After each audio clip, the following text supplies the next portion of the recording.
I just want to know if your coaching style is exactly the same as Todd McLellan's, since you coached so many years with him.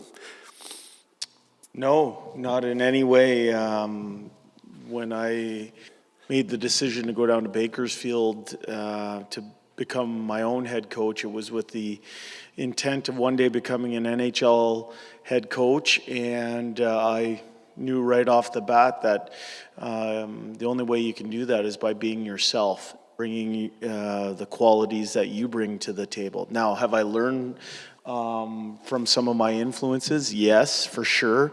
My biggest influences were my parents and my brothers, now my wife and kids, but certainly in terms of professional influences, I've had the good fortune of being around some really, really good hockey coaches, Todd being one of them.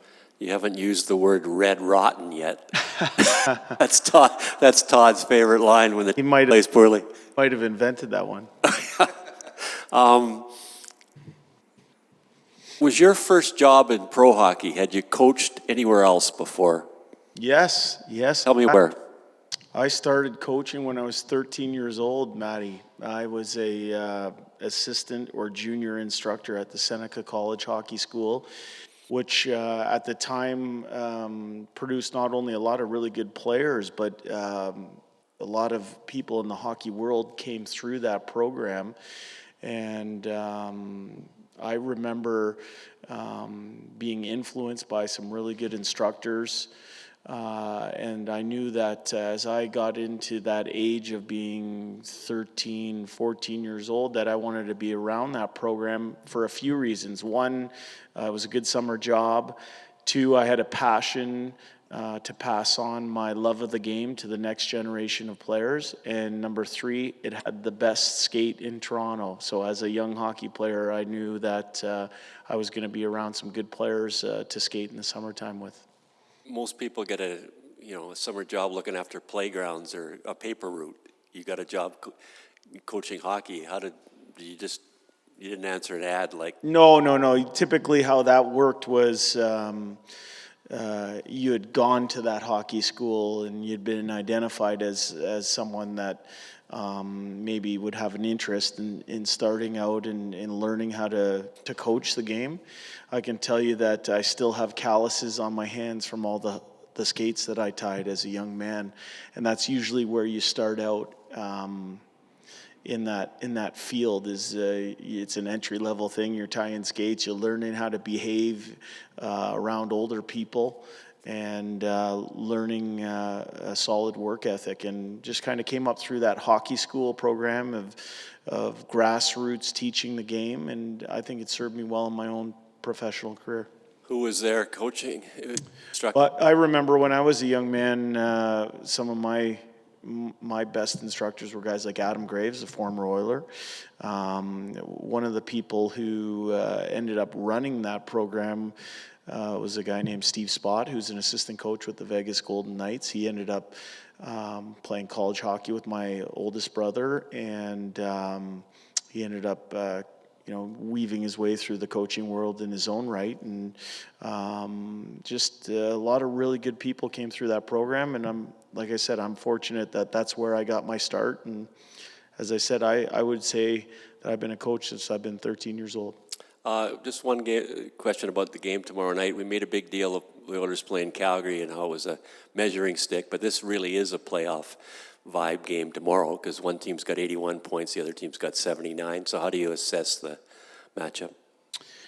Well, I think it's an important hockey game for both teams. The game that we played in LA kind of at the beginning of when Dave Manson and I came up from Bakersfield, I thought it was a heck of a hockey game, came right down to the last few minutes of the game. I think we have to be prepared to play the game a certain way against this team. I think if you looked at all the metrics describing the Los Angeles Kings, it would be that they're willing to check their way to 2 points. They're obviously a team that's detailed and well coached, and they take pride in the defending side of things. So we have to understand what type of game the game is going to be played tomorrow, and we have to be ready. We can't just expect to dip our toe in the water and take the temperature of the game. We're going to have to get at it full bore right from the opening puck drop. Jay, I'm wondering what you and Dave Manson have been asking Evan Bouchard to do more of or less of since you came here. Well, I think Evan's offensive skills, they speak for themselves. I think he has a great shot that he finds a way to get through from the point. I think he makes a really good first pass, a very, very good first pass.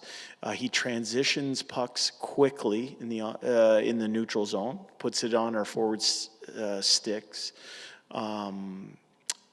When Dave and I came in, one of the areas of focus with Bush was the defending side of things, taking pride in working back to pucks quickly, breaking pucks out clean, the proximity to his check in the defensive zone, his net play, those little things that I think all young defensemen have to continue to work at each and every day in this league. This is the best league in the world.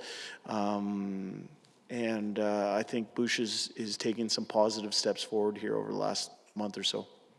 Jay, just a couple of housekeeping things. You only have 6 defensemen. Are you going to call up another defenseman this week? No, we'll see where we're at. Obviously, then you guys saw the news about Chris Russell. We're hoping that he's going to recover quickly here.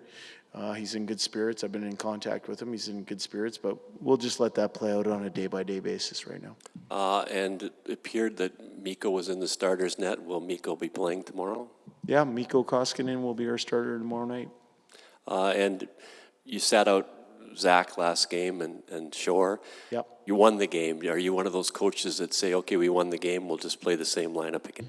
No, I think we honestly look at everybody's contribution.